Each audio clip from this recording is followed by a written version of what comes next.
Pero como estamos en el mes de la Biblia, debemos hablar de la Biblia. ¿Cuánto le gusta leer la Biblia? ¿A cuánto tienen batalla para leer la Biblia? ¿Verdad? Hay batalla para leer la Biblia porque es la palabra de Dios. Aleluya. Bien, amados, en esta hermosa noche, conmemorando el mes de la Biblia, vamos a estar hablando acerca de unos temas que tenemos acá a tratar. ¿Qué es la Biblia? Usted va a aprender hoy qué es la Biblia. Quizá muchos de ustedes le preguntamos ¿qué es la Biblia? Y me van a contestar, pero quizá otros tendrán cada uno su respuesta, como han pensado o como han creído. Pero hoy vamos a aprender a nivel ya más educativo lo que es la Biblia. Historia de la Biblia, cómo se formó la Biblia, traducciones y versiones, autores de la Biblia, división de la Biblia en capítulos y versículos, idiomas bíblicos y materiales donde se empezó a escribir la Biblia. Todo eso usted lo va a aprender. Bien, son dos clases, es decir, que usted va a aprender la mitad hoy y la mitad. Primeramente quiero empezar definiendo qué es la Biblia. Como vemos aquí, la Biblia es una biblioteca de 66 libros. Podemos decir, dentro del canon que nosotros manejamos, tiene 66 libros, pero usted sabe que el canon católico tiene más. Amén. Entonces, la Biblia tiene 66 libros escritos por aproximadamente ¿cuántos autores? 40 autores. ¿Cuántos autores? 40 autores. ¿En un periodo de cuántos años? Es decir que la Biblia no se escribió de ahora para ahorita. Costó 1600 años aproximadamente escribirse el libro que usted tiene ahí, que lo ha bendecido tanto. Su nombre proviene del griego biblión y su significado traducido es libros o rollo. En otro aspecto lo traducen como biblioteca. En otra palabra, la Biblia es una biblioteca de libros o de rollos, y eso es lo que compone las escrituras. En nuestro caso, 66 libros, que decimos 66 tiros. Lo que lo ponen como pistola, decimos 66 tiros en la cámara tengo. Amén. Entonces, quiero dejar claro que la Biblia es un libro donde se encuentra la palabra de Dios. En otra palabra, Dios no dictó el contenido completo de la Biblia, sino que su contenido se encuentra en la Biblia. ¿Por qué? Vamos a ver por qué. Lo que le quiero transmitir con esto es que muchas veces la Biblia se ve como un dictado de Dios, como que Dios tomó y le dictó a un hombre todas las escrituras, y no fue así. La Biblia tiene lo que es intervención humana, tiene parte humana y tiene parte divina. Es decir, usted va a encontrar en la Biblia parte humana, parte histórica, pero también va a encontrar una parte divina que viene directamente del Padre. ¿Cuántos me están entendiendo? Entonces, la Biblia fue escrita por hombres inspirados por Dios. Amén. La Biblia fue escrita ¿por quién? Por hombres inspirados ¿por quién? Entonces, la Biblia tiene intervención humana y divina, ambas van de la mano. No puede divinizar la Biblia porque es un problema, escuche bien, pero tampoco la puede humanizar porque es un problema. Tiene que llevar un balance cuando usted estudia las escrituras, de que en ella hay una intervención divina, pero también hay una intervención humana, porque fueron autores ¿qué? Humanos, no fueron ángeles, ¿verdad que no? Entonces tiene autores humanos. Entonces hay que tener cuidado con decir que todo lo que está en la Biblia escrito lo dijo Dios, o dar a entender que fue un dictado de Dios. Porque entonces usted se va a encontrar con muchas situaciones en la Biblia que se va a quedar pensando y va a decir, verdaderamente Dios dijo esto, verdaderamente fue Dios que escribió esto, ¿verdad? Entonces ahí usted tiene que empezar a investigar qué pasó, su contexto histórico, su contexto cultural, y así poder comprender el mensaje que Dios le transmite a través de la Biblia. Bien, entonces hay muchas cosas en la Biblia que Dios dijo, pero no tal y como se escribieron. Lo que le quiero decir es que en la Biblia hay muchas palabras, muchos mensajes que Dios dijo en un momento, pero no están exactamente como se escribió. Su mensaje ha sido ¿qué? Distorsionado en muchos aspectos. Por eso hay tantas religiones y hay tantas cosas, porque se escribió algo en un contenido original, pero vamos a ver luego el problema de las traducciones. Que, bueno, no me quiero adelantar, pero cuando usted traduce del inglés al español, muchas veces hay palabras de inglés que usted no le encuentra el sentido en español. ¿Usted no ha visto los traductores? Cuando están traduciéndole que se quedan como, se traban con algunas palabras y no saben, ella maneja el idioma, no saben interpretarla y se quedan así. Y muchos son habilidosos y se inventan una palabra y la tiran. ¿Verdad? Eso mismo pasó con la Biblia. Cuando se traduce, cuando se cambia el idioma, muchas de las palabras, los autores, los que estaban escribiendo, no encontraban la forma concreta de traducirlo al idioma que ellos querían traducir. Entonces buscaban una palabra que se acomodara más a su entender a lo que quería decir el autor original. Bien, cuando veamos los idiomas bíblicos, vamos a entender lo que le estoy diciendo. Entonces, en la Biblia hay, escuche bien qué, mandatos. En la Biblia hay estatutos. En la Biblia hay preceptos. En la Biblia hay historias. En la Biblia hay mitos. Un mito no es algo que no es verdad. Un mito es algo que se escribe para dar una enseñanza. Bien, ¿me están entendiendo? ¿Me están entendiendo? No es que no es verdad, es que dentro de ese mito se encuentra una verdad. Es decir, ¿qué? Una enseñanza. Bien, usted puede leer un libro que se llama Los mitos hebreos, pero no lo lea, porque para eso tiene que estudiar mucho. Y ahí va a encontrar muchas cosas para que no se confunda. Entonces, hasta que usted acá se madure. Alegoría hay en la Biblia, metáfora, parábolas, poesía, proverbio, profecía, cartas personales, leyes, leyendas. Todo eso se encuentra en la Biblia. Y hay más contexto. Entonces, la Biblia tiene autoridad divina, porque no cayó del cielo, ¿verdad que no? Pero sí tiene autoridad, ¿qué? Divina, porque Dios es quien forma dentro de los hombres escogidos. ¿Para qué? Para que esa escritura hoy nosotros la tengamos. Entonces, la Biblia tiene autoridad divina, aunque no cayó del cielo. Entonces, como la tabla de Moisés, que la escribió el mismo Dios, vamos a decir, en una parte. Entonces mucha gente piensa que la Biblia cayó del cielo y que la Biblia lo ven como la palabra de Dios absoluta. Entonces ahí cometen errores y ahí viven maltratando a veces, con malas interpretaciones y aplicando malas interpretaciones. Y por eso tenemos tantas religiones, tantos pensamientos. Y si usted entra a YouTube, usted va a encontrar un texto traducido e interpretado de 5, 10 y 20 maneras, de tantas concepciones, de tantas interpretaciones que se encuentran hoy en día. Y hay que tener cuidado con eso, de lo que usted escucha, de lo que usted ve, de los maestros que usted está escuchando, porque ellos, si usted no tiene conocimiento teológico avanzado, lo pueden confundir con mucha enseñanza. Ahorita hablaba con un joven y él me hacía preguntas teológicas, de las preguntas que se hace mucha gente. Y la persona, porque él estaba hablando con alguien que estudia asuntos hebreos y rabínicos, le estaba dando muchas enseñanzas raras, extrañas. Y hay que, como digo, cuidarse de esas cosas, porque una enseñanza puede afectar tu salvación. ¿Usted sabía eso? Una mala enseñanza. Por ejemplo, hay gente que discute de dónde proviene Eva, de dónde provino Adán, de dónde salió la costilla. Y hay muchas enseñanzas de eso. Entonces, si usted escucha una mala enseñanza, usted puede ser afectado por eso, ¿verdad?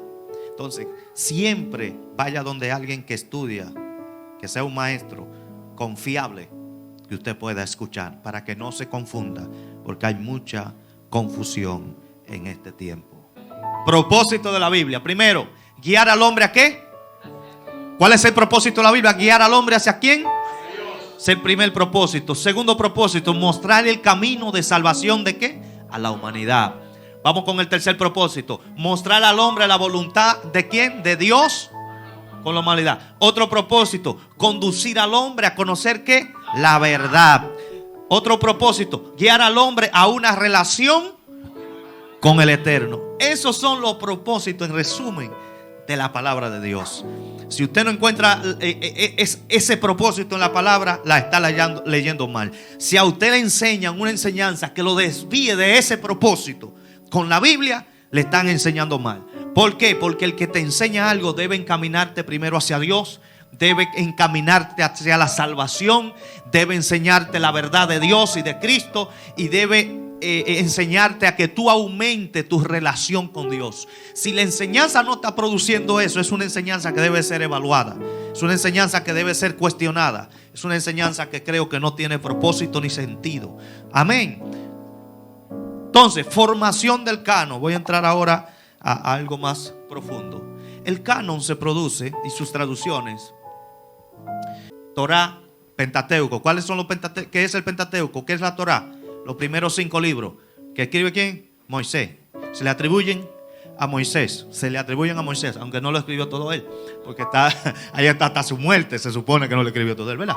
Entonces, la Torá, los Nevín, que son los profetas, y los Ketubín, que son los escritos. Ahí se encierran las 3 partes de la Torá. Entonces, luego está la Septuaginta. Esta parte de los rollos de la Torá, que vamos a ver en qué se escribieron, estaban escritos en hebreo y en arameo. El hebreo y el arameo eran el idioma antiguo de esas comunidades. Y usted dirá, hebreo y arameo, ¿cuál es la diferencia? El hebreo y el arameo, la diferencia es como el español y el portugués, ¿verdad? Que usted entiende muchas cosas de portugués, y un portugués puede entender a alguien que le habla español. Luego se escribe la Vulgata Latina, que se traduce. Bueno, la primero fue la Septuaginta, que se traduce del hebreo al griego. Luego la Vulgata, que se traduce del griego al latín. Luego viene del latín al inglés. Luego del latín al alemán. Luego del griego al inglés. Luego del griego al inglés. Luego del latín al castellano. Ustedes ven todas las traducciones. Todas estas traducciones que citen ahí, entonces traen el problema del lenguaje, del idioma, para traducir. Por eso usted ha escuchado mucha gente hablando acerca de que esta Biblia tiene tantos errores, esta Biblia tiene tanto esto. Eso pasa porque cuando traducen de los idiomas, entonces entra el problema de que la diversidad de idiomas, a veces hay palabras que en español existen pero que no existen en inglés. Entonces, cuando alguien viene que no conoce el español y te dicen, ¿qué es lo que? Y dicen, ¿y con qué se come eso? ¿Qué yo voy a traducir cuando me dicen, ¿qué es lo que? Dime a ver cómo anda todo hoy. Dime a ver. Dime, alguien te está saludando, ¿verdad? Entonces, es un problema. La Biblia se forma, la primera Biblia se forma en Alejandría. Ok, vamos a hablar de este señor, Ptolomeo de Filadelfia. Es el que manda a traducir la Biblia, que se llama la Septuaginta. ¿La Septuaginta? La Septuaginta. Esta Biblia se tradució al griego. Al griego, ¿por qué? Porque Ptolomeo en Alejandría, el que sabe un poco de historia sabe que ahí es que se formó la biblioteca más grande de ese tiempo. Entonces, él se para y dice, pero ven acá, ¿por qué no tenemos los escritos hebreos aquí? Cuando él se para y dice así, bueno, es que esa gente habla un idioma raro. Ah, ellos hablan un idioma raro, sí. Entonces escogen 6 ancianos de cada tribu. ¿Cuántas tribus eran en Israel? Diga conmigo, 12. 12 por 6, 72. Entonces, 6 ancianos por cada tribu forman la Septuaginta, y que traducen al griego, del hebreo al griego, porque Ptolomeo quería tener libros de todas las culturas en la biblioteca, y ahí forman lo que se llama la Septuaginta. La Septuaginta es la Biblia que usan en el tiempo de Cristo y que usaron los apóstoles. Cuando usted escucha un texto que dice todas las escrituras es inspirada por Dios, el Nuevo Testamento no existía cuando dijeron eso. ¿Se refería a qué? A todas las palabras que ya habían acumulado en la Septuaginta, podemos decir. Ptolomeo II, ese es el responsable de ese gran aporte a lo que es el mundo a través de la palabra. Formó la primera Biblia. En griego, ¿qué? Koiné. El griego koiné es el griego común que se hablaba en aquel tiempo, para que todos pudieran entenderlo. Y se formó en 72 días, 72 hombres tradujeron la Septuaginta. Cuando la Biblia se estaba escribiendo, era con mucho cuidado. Escuche bien.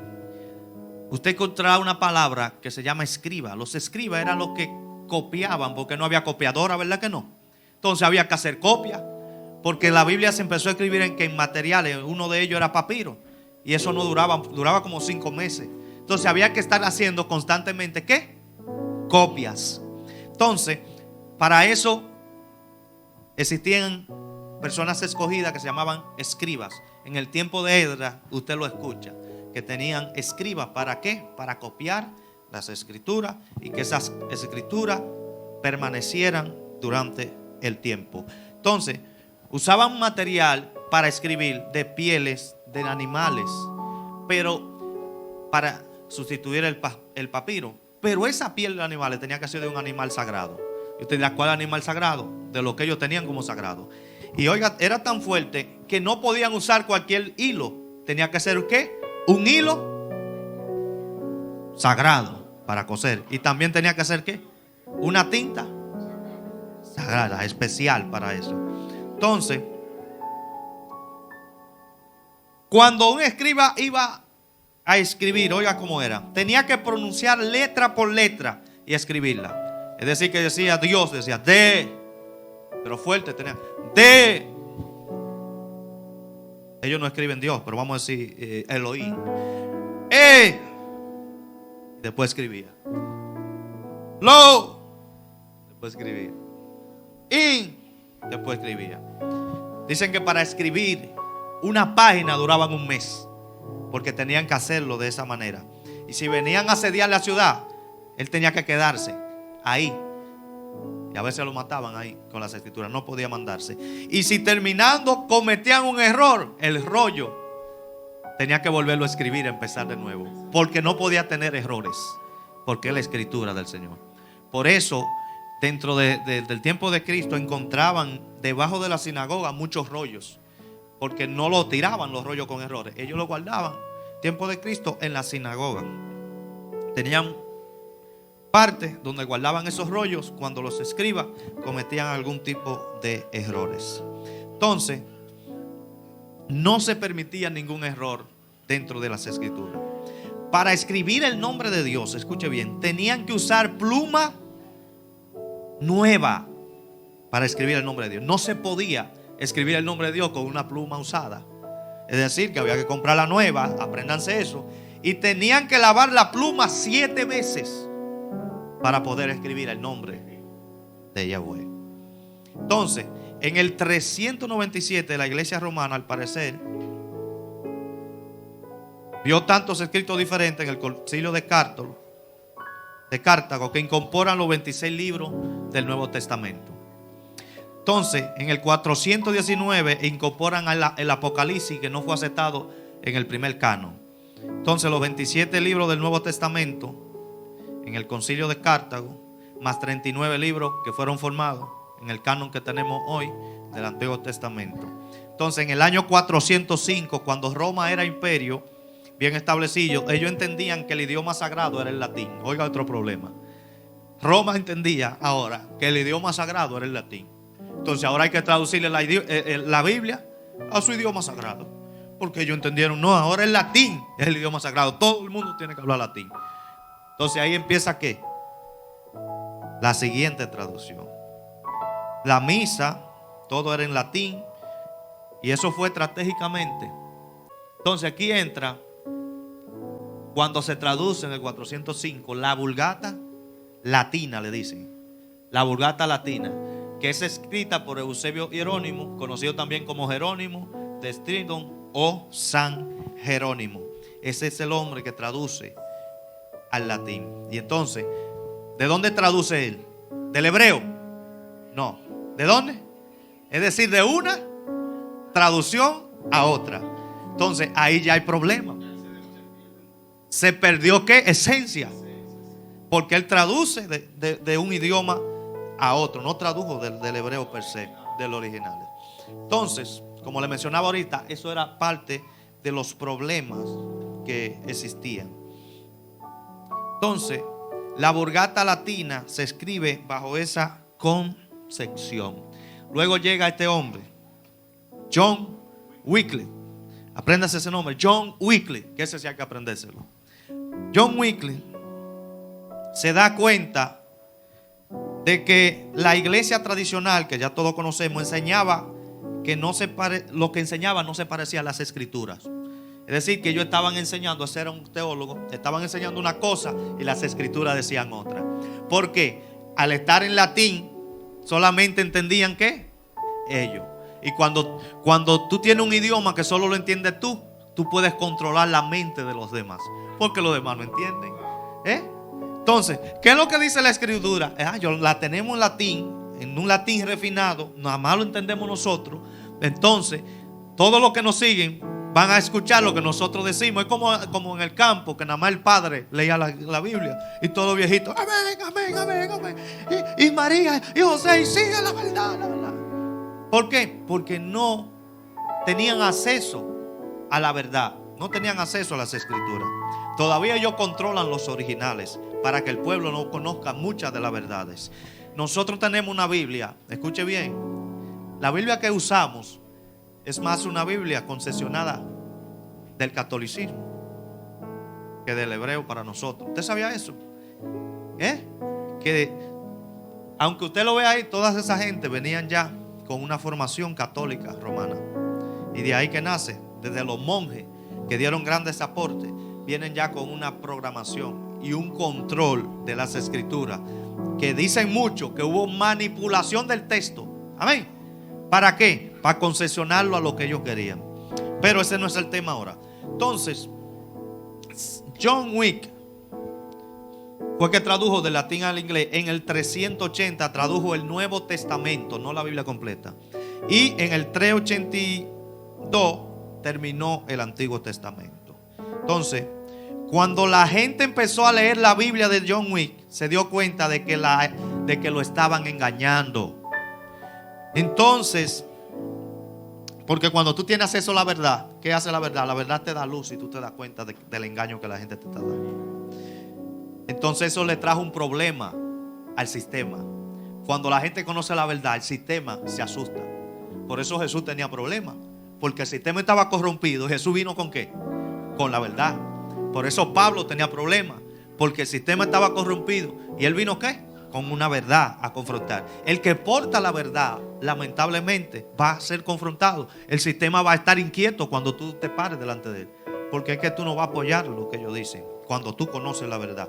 Entonces, esta traducción trajo persecución para este hombre.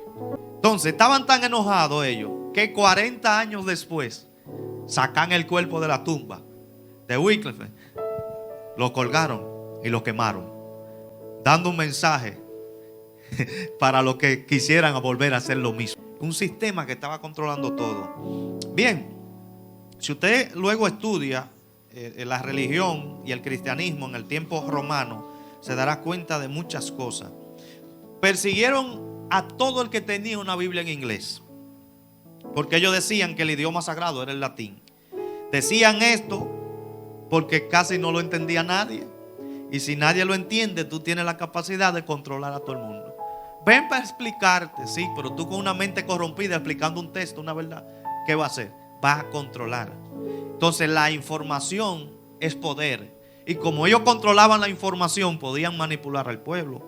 Por eso es que se levantan Martín Lutero, toda esa gente, John Wycliffe. ¿Por qué? Porque el asunto de la indulgencia. ¿Por qué?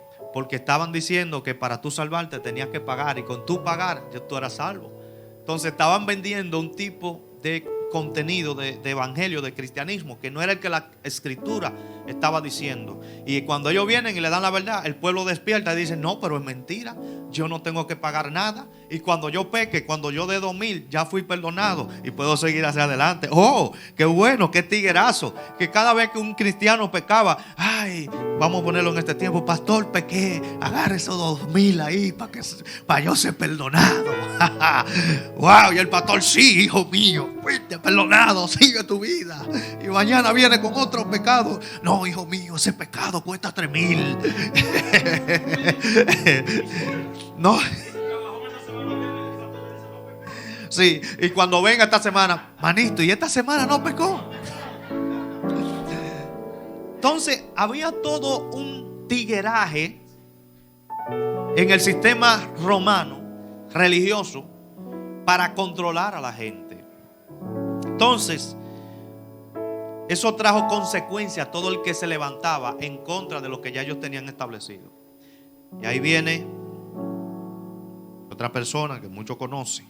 Vamos a ver. Martín Lutero. De este hombre se habla mucho porque él se levantó, pero él tradujo una Biblia. La tradujo del latín al alemán. Y en octubre, el 31 de octubre de 1517, Martín Lutero pega las 95 tesis. Luego lo agarran y le dicen: retrátate, porque lo que escribiste te va a costar la vida. Y él dijo: la única forma de yo retratarme es si ustedes me demuestran que lo que yo escribí por la escritura no es así. Lo metieron preso porque no podían contrarrestarlo. Ellos querían que la verdad se mantuviera, ¿qué? Oculta. ¿Para qué? Para ellos controlar. Seguir, ¿qué? Manipulando. Porque eso traía, ¿qué? Riqueza. Usted no se ha dado cuenta que donde hay mucha ignorancia, la gente, a través de usando a Dios como un segundo, como un medio, hay iglesias ricas, gente rica. Yo he visto a unos africanos con unos cadenones, una cosa, y caminan por encima de la gente, porque mientras más ignorancia, entonces ellos más manipulan. Y hay que tener cuidado con eso. Aleluya. Porque hay todo tipo de gente. Sigo avanzando. William Tyndale creo que se pronuncia. Entonces se fue a Alemania, imprimió la Biblia y la repartía en saco de harina, porque no podía repartirla normal, camuflajeada. Entonces, en la biblioteca, en la primera imprenta, que fue la imprenta de ¿qué? De alguien que se llamó Gutenberg. La Biblia de Gutenberg, que fue en 1452, que se hizo la primera edición y tenía 42 líneas, conocida como la Biblia de Gutenberg. Y la Biblia que se imprimió en esa imprenta fue la Vulgata Latina. Entonces, en saco de harina era que se repartía la palabra. Porque si te encontraban, ya usted sabe, era mocha. Todos esos hombres que yo estoy mencionando, casi todos murieron por causa del trabajo que ellos hicieron. ¿Para qué? Para que hoy nosotros tengamos esa Biblia ahí. Entonces, es decir, que cuando usted ve una Biblia, eso costó y todavía cuesta. La sangre y el esfuerzo de hombres que le dedicaron años para que todos conocieran a Jesús, conocieran a Dios y tuvieran acceso a Dios. Bueno, hay una parte buena en los romanos, en toda esa gente, y es que Dios lo usó, yo digo, en medio de su deseo para que la Biblia o la palabra de Dios todos la alcanzáramos. Porque si usted ve, los hebreos no fueron los que expandieron las escrituras. Ellos son egoístas. Ellos entienden que Dios es para ellos y que los demás, si querían tener acceso a Dios, tenían que convertirse al judaísmo. Bien, entonces, empezando por Ptolomeo, que lleva la Biblia al griego, ahí empezó a expandirse el conocimiento de quién era Dios, y eso trajo aporte. Luego llegan los romanos y empiezan a expandir, y eso trajo aporte. Y hoy nosotros tenemos lo que la Biblia. Entonces yo digo que también Dios, a través de sus malos deseos, Dios también puso una chispa para que la Biblia también llegara a los confines de la tierra. Todo fue un plan de Dios. Porque a veces hay gente que cree que está haciendo algo de que, con un tigueraje y una habilidad, y puede ser que Dios te esté usando para expandir lo que tú crees que te va a lucrar a ti mismo, y sea solamente un plan de inicio. Y así pasó. Entonces, Enrique III, ese rey, octavo. Este rey es que traduce del griego al inglés una famosa Biblia que se llama la Biblia King James. En el inglés es la Biblia más usada. Rey Jacobo, King James, Rey Jacobo. Entonces, esa Biblia fue en el 1611, 1569. Se traduce la Biblia, primera Biblia, al castellano, lo que hoy nosotros podemos decir que es el español. ¿Quién lo tradujo? ¿Casiodoro de qué? Tradujo la primera Biblia al castellano, que se llamó la Biblia del oso. Bien, ¿por qué se llamaba la Biblia del oso? Porque tenía un oso en la portada.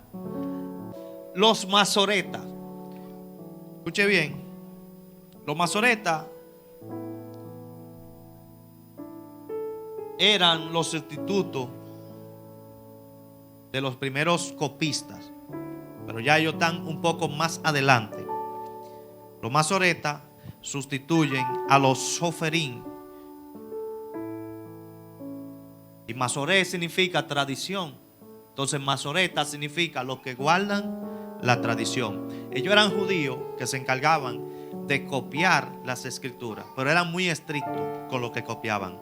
Entonces, cuando encuentran en Qumran, no hace tanto tiempo, unos rollos, un pastor en una cueva, se dice que fueron escritos, mejor dicho, por los masoretas.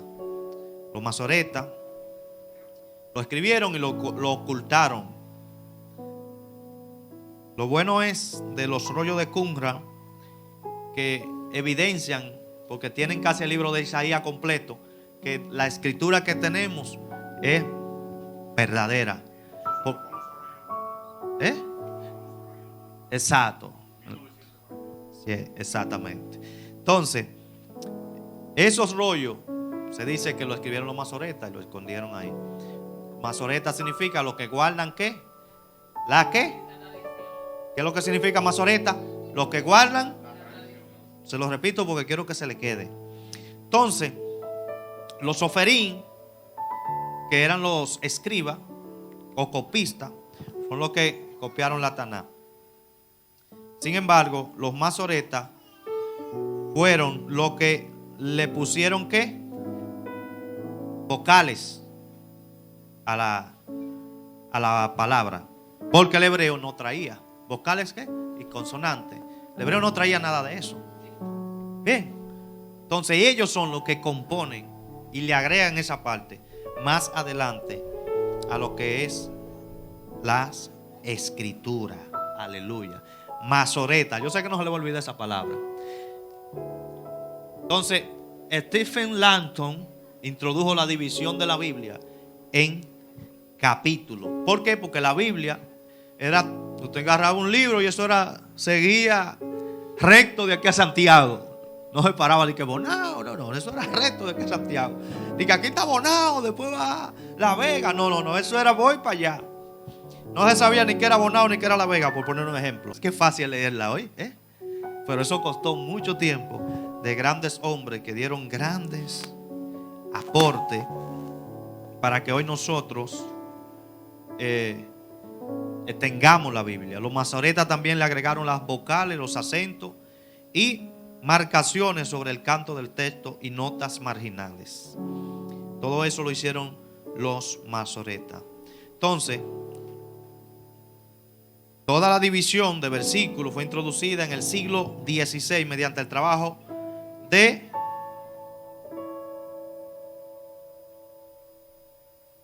estos hombres. Escúchenme que lo ligué. Stephen Langton divide ¿qué? Capítulo. Y Santes Panino y Robert Steen dividen ¿qué? Versículo. Esos dos hombres fueron los que dividieron la parte ya en versículo. Bien. Entonces, todos esos hombres dejaron su vida por el trabajo de que las escrituras se expandiera a otros idiomas. Bien, la Biblia costó mucho. Cuando usted lee la Biblia, ahí hay mucha sangre derramada.